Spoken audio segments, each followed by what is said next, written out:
একটা দুরূদ শরীফ আপনাদেরকে শিখাতে চাই। অনেকে গরিব মানুষ, যাকাত দেওয়ার মতো সামর্থ্য নাই। মানুষ যাকাত দিলে অল্প সম্পদ আপনার, কিন্তু যাকাত ফরজ হয় না, এই জন্যে যাকাত দিতে পারেন না।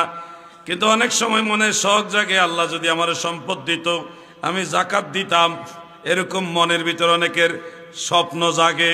মুসনাদ আহমদ আল মুস্তাদরাক আলা সাহিহাইনের মধ্যে ইমাম হাকিম নিসাপুরি রাহমাতুল্লাহ আলাইহি এই হাদিস শরীফটা উল্লেখ করেন। দয়াল নবী বলেন, মান সাল্লাল্লাহু আলা মুহাম্মাদিন, যারা নবীজি মুহাম্মদ সাল্লাল্লাহু আলাইহি ওয়াসাল্লামের উপর দরুদ শরীফ পড়ে। কেমনে পড়ে? নবীজি বলতেছেন, আল্লাহুম্মা সাল্লি আলা মুহাম্মাদ وعلى آل محمد وصل على المؤمنين والمؤمنات والمسلمين والمسلمات।